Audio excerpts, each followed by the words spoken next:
ಮನೆ ಕಟ್ಕೊಬೇಕು ಅಂತ ಕನಸಿರೋರು ದಯವಿಟ್ಟು ಈ ವಿಡಿಯೋವನ್ನು ಪೂರ್ತಿಯಾಗಿ ನೋಡಿ.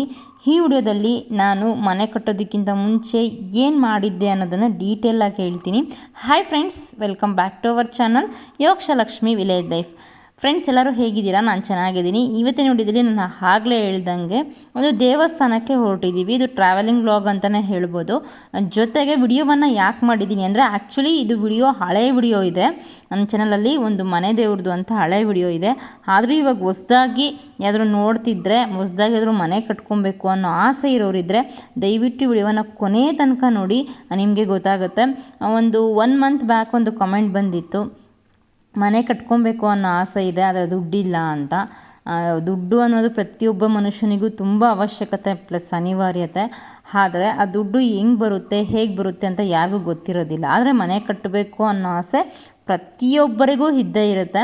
ಇದೇ ಥರನೇ ನನಗೂ ಆಸೆ ಇತ್ತು, ಬಟ್ ಹೇಳ್ಕೊಳಕ್ಕಾಗಲ್ಲ, ಅಷ್ಟೊಂದು ಆಸೆ ಇತ್ತು. ಬಟ್ ಯಾವತ್ತೂ ಅಂದ್ಕೊಂಡಿರಲಿಲ್ಲ ಮನೆ ಕಟ್ತೀವಿ ಅಂತ. ಎಲ್ಲರ ಥರನೂ ನಾವು ಇದೇ ಮನೇಲಿ ಇದ್ಬಿಡ್ತೇವೇನೋ, ಹಳೆ ಮನೇಲಿ ಅನ್ನೋ ಫೀಲ್ ಆವಾಗವಾಗ ಆಗ್ತಾ ಇತ್ತು. ಈಗ ತುಂಬ ಪ್ರಾಬ್ಲಮ್ಸ್ ಆಗ್ತಿತ್ತಲ್ವ, ಸೊ ಹಾಗಾಗಿ ಹಿಂಗಾದರೂ ಆಗಲಿ ಒಂದು ಮನೆ ಕಟ್ಟಿಸ್ಬೇಕು ಅನ್ನೋದಿತ್ತು. ಬಟ್ ನಾವು ವರ್ಷಕ್ಕೊಂದ್ಸಲ ಆದರೂ ಮನೆ ದೇವ್ರಿಗೆ ಹೋಗ್ತೀವಿ. ಹೋದಾಗ ಜಸ್ಟ್ ಪೂಜೆ ಮಾಡಿಸ್ಕೊಂಡು ಬಂದುಬಿಡ್ತಾ ಇದ್ವಿ ಅಷ್ಟೇ.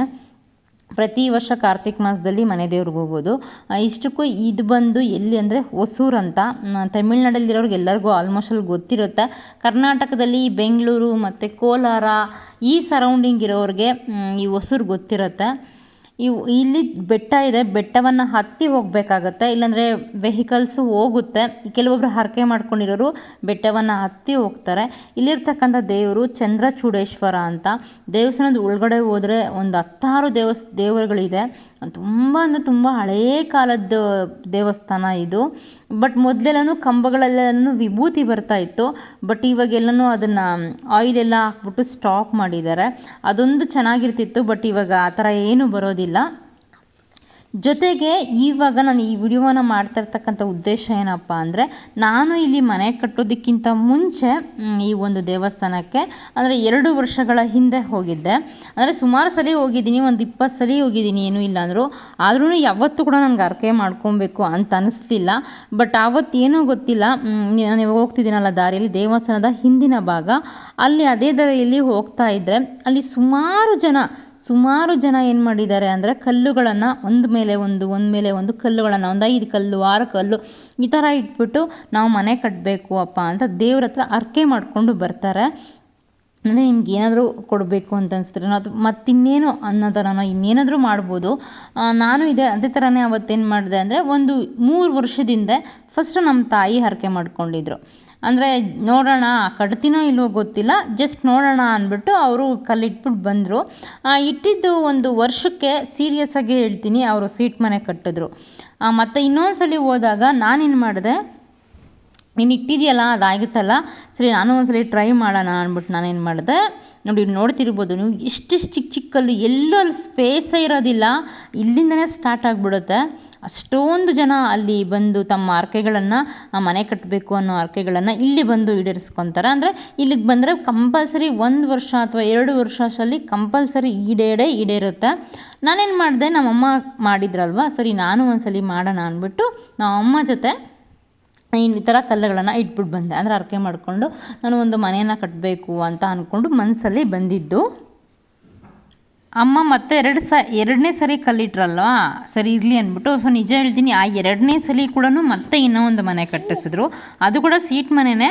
ಬಟ್ ಇನ್ನೊಂದೇನೆಂದರೆ, ಇಲ್ಲಿ ನಾವು ಯಾವ ಥರ ಕಲ್ಲಿಡ್ತೀವೋ ಅದ್ರ ಮೇಲೆ ಡಿಪೆಂಡ್ ಆಗುತ್ತೆ ಅಂತಲೂ ಹೇಳ್ತಾರೆ. ನೀವು ನೋಡ್ತಿರ್ಬೋದು, ಆ ದೇವಸ್ಥಾನದ ಹಿಂದಿನ ಭಾಗದಲ್ಲಿ ಒಂದು ಜಾಗ ಇದೆ, ಅಲ್ಲಿ ಎಲ್ಲಿ ನೋಡಿದ್ರು ಇದೇ ಥರನೇ ಕಲ್ಲನ್ನು ಇಟ್ಟು ಹರಕೆ ಮಾಡ್ಕೊಂಡು ಬಂದಿರ್ತಾರೆ. ಯಾಕಂದರೆ ಯಾರೂ ಸಹ ಸುಮ್ಮನೆ ಬೇಕು ಅಂತ ಇರೋದಿಲ್ಲ, ಇಲ್ಲಿ ನಂಬಿಕೆ ಇರೋದ್ರಿಂದನೇ ಇಟ್ಟಿರ್ತಾರೆ. ಸೊ ನಂಬಿಕೆ ಇರೋದ್ರಿಂದನೇ ಇಟ್ಬಿಟ್ಟು ಹೋಗಿರ್ತಾರೆ ಅನ್ನೋದು ನನ್ನ ಅಭಿಪ್ರಾಯ. ಯಾಕಂದರೆ ನಾನು ಫಸ್ಟ್ ನಾನು ಸಹ ನಂಬಲಿಲ್ಲ. ಆಮೇಲೆ ನಮ್ಮ ತಾಯಿ ಇಟ್ಟು ಅವ್ರ ಮನೆ ಕಟ್ಟಿದ್ದಾದಮೇಲೆ ನಾನು ಒಂದ್ಸಲಿ ಟ್ರೈ ಮಾಡೋಣ ಅಂದ್ಬಿಟ್ಟು ನಾನು ನಂಬಿಬಿಟ್ಟು ಅಲ್ಲಿ ಇಟ್ಬಿಟ್ಟು ಹರಕೆ ಮಾಡ್ಕೊಂಡು ಬಂದಿದ್ದು. ಸೀರಿಯಸ್ಲಿ ಹೇಳ್ತೀನಿ, ಅದು ಯಾವ ಥರ ಆಯಿತು, ಏನಾಯಿತು, ಸೊ ಇಷ್ಟಕ್ಕೆ ಸಾಲ ಆಗಿರ್ಬೋದು. ಬಟ್ ಸಾಲ ಅನ್ನೋದು ಎಲ್ಲರ ಮನೆಗಳಲ್ಲೂ ಏನಾದರೂ ಒಂದು ಒಳ್ಳೆ ಕೆಲಸ ಮಾಡಬೇಕಾದ್ರೆ ಅದು ಸಾಲ ಆಗೇ ಆಗುತ್ತೆ. ಮನೆ ಆಗಿರ್ಬೋದು, ಮದುವೆ ಆಗಿರ್ಬೋದು, ಇನ್ನೇನೋ ಫಂಕ್ಷನ್ ಆಗಿರ್ಬೋದು, ಮಾಡಿದಾಗ ಸಾಲ ಆಗೇ ಆಗುತ್ತೆ. ಆದರೆ ಆ ಒಂದು ಇದು ಬರುತ್ತಲ್ಲ, ಕಟ್ಟಿಸ್ಲೇಬೇಕು ಅನ್ನೋ ಮನಸ್ಥಿತಿ ಬರುತ್ತಲ್ಲ, ಅದು ಸುಮ್ಮನೆ ಅಂತೂ ಬರೋದಿಲ್ಲ. ಅದಕ್ಕೆ ನಾನು ಏನು ಹೇಳ್ತಿದ್ದೀನಿ ಅಂದರೆ, ಅಕಸ್ಮಾತ್ ಏನಾದರೂ ನೀವು ಬಾಡಿಗೆ ಮನೆಗಳಲ್ಲಿದ್ದರೆ, ಅಥವಾ ಮನೆಯೇ ಇಲ್ದಿರ ಇದ್ದರೆ, ಅಥವಾ ಸೈಟ್ ತೆಗಿಬೇಕು ಅಂತ ಅಂದ್ಕೊಂಡಿದ್ರೆ, ದಯವಿಟ್ಟು ಒಂದ್ಸಲಿ ಬಂದು ಇಲ್ಲಿ ನೀವು ಅರ್ಕೆ ಮಾಡ್ಕೊಳ್ಳಿ. ಯಾಕಂದರೆ ನಾನು ಓನ್ ಎಕ್ಸ್ಪೀರಿಯೆನ್ಸಿಂದ ಹೇಳ್ತಿದ್ದೀನಿ. ಒಂದು ಅಲ್ಲೇ ಇರ್ತಕ್ಕಂಥ ಒಂದು 2-3 ಕಲ್ಲು ಅಥವಾ 5 ಕಲ್ಲು ಎತ್ಕೊಂಡು ಬಂದು ಒಂದ್ರ ಮೇಲೆ ಒಂದಿಟ್ಟು ಜೋಡಿಸಿ ಆ ದೇವ್ರ ಹತ್ರ ನೀವು ಕೇಳ್ಕೊಡಿ. ಖಂಡಿತ ನಿಮ್ಮ ಒಂದು ಆಸೆಗಳೇನಿರುತ್ತಲ್ಲ ಅದು ನೆರವೇರುತ್ತೆ. 1 ವರ್ಷ ಅಥವಾ 2 ವರ್ಷ ಟೈಮ್ ತಗೊಂಡ್ರೂ ಪರವಾಗಿಲ್ಲ, ಆಸೆಗಳು ನೆರವೇರುತ್ತೆ. ಸಾಕಷ್ಟು ಜನ, ಅದು ಒಬ್ಬರು ಇಬ್ಬರು ಅಲ್ಲ, ಸಾವಿರ ಕಲ್ಲುಗಳನ್ನು ಇಲ್ಲಿಟ್ಟು ಜನ ಬಂದು ಅವರ ಹರಕೆಗಳನ್ನು ಕಟ್ಕೊಂಡು ಹೋಗ್ತಾರೆ. ಬಂದವರೆಲ್ಲನೂ ಒಬ್ಬರಲ್ಲ ಒಬ್ಬರು ಅಂದ್ಕೊಂಡು, ಯಾರಾದರೂ ಇವಾಗ ಹೇಳ್ತಾರಲ್ಲ ಕಾಮನಾಗಿ, ಆ ಥರ ಕೇಳಿದಾಗ ಅವರು ಈ ಥರ ಹೇಳಿದಾಗ ಅವರು ಸಹ ಸರಿ ನೋಡೋಣ ಅಂತ ಅಂದ್ಕೊಂಡು ಬಂದು ಇಟ್ಬಿಟ್ಟು ಹೋಗಿರ್ತಾರೆ. ಅದೇ ಥರನ ನಾನು ಕೂಡ ನೋಡೋಣ ಅಂತ ಬಂದು ಇಟ್ಬಿಟ್ಟು ಹೋಗಿದ್ದು, ಅಂದ್ಕೊಂಡಿರಲಿಲ್ಲ ಆಗುತ್ತೆ ಅಂತ. ಬಟ್ ಫೈನಲಿ ಆಯಿತು. ಹಾಗಾಗಿ ನಿಮ್ಮಲ್ಲಿ ಯಾರಾದರೂ ಇದ್ದರೆ ಮೇ ಬಿ ಒಂದ್ಸರಿ ಬಂದು ಇಟ್ಬಿಟ್ಟು ಹೋಗಿ ಹರಕೆ ಮಾಡ್ಕೊಂಡು ಹೋಗೋದ್ರಲ್ಲಿ ತಪ್ಪೇನೂ ಇಲ್ವಲ್ಲ. ಸೊ ದಯವಿಟ್ಟು ಬನ್ನಿ. ಬೆಂಗಳೂರಲ್ಲಿ ಮತ್ತು ಕೋಲಾರಲ್ಲಿರೋರಿಗೆ ತುಂಬ ಹತ್ರ ಆಗುತ್ತೆ ಇದು ದೇವಸ್ಥಾನ. ಜೊತೆಗೆ ಒಂದು ಪೀಸ್ಫುಲ್ ಮೈಂಡ್ ಇರುತ್ತೆ, ಅಂದರೆ ಪ್ರಶಾಂತವಾಗಿರುತ್ತೆ, ತುಂಬ ಚೆನ್ನಾಗಿರುತ್ತೆ ದೇವಸ್ಥಾನ. ಒಂದು ಟ್ರಿಪ್ಗೆ ಹೋಗಿ ಬಂದರೆ ಹೇಗೆ ಫೀಲ್ ಆಗುತ್ತಲ್ವ, ಆ ರೀತಿ ಫೀಲ್ ಆಗುತ್ತೆ.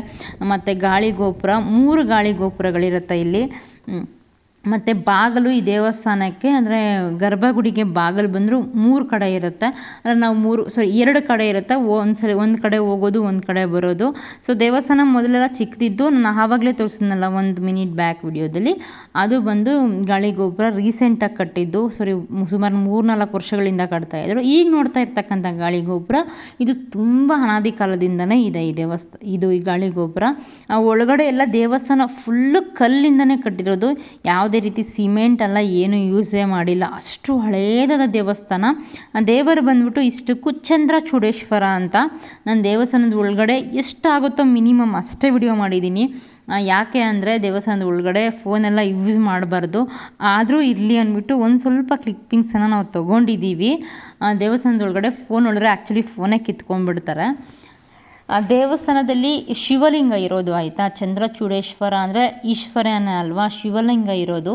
ಆ ಲಿಂಗದ ಸುತ್ತ ಮೇಲಕ್ಕೆ ದೀಪಗಳನ್ನು ಹಚ್ಚಿರ್ತಾರೆ. ನೋಡೋದಕ್ಕೆ 2 ಕಣ್ಣು ಸಾಕಾಗಲ್ಲ, ಅಷ್ಟು ಚೆನ್ನಾಗಿರುತ್ತೆ ಆ ದೇವರನ್ನು ನೋಡೋದಕ್ಕೆ.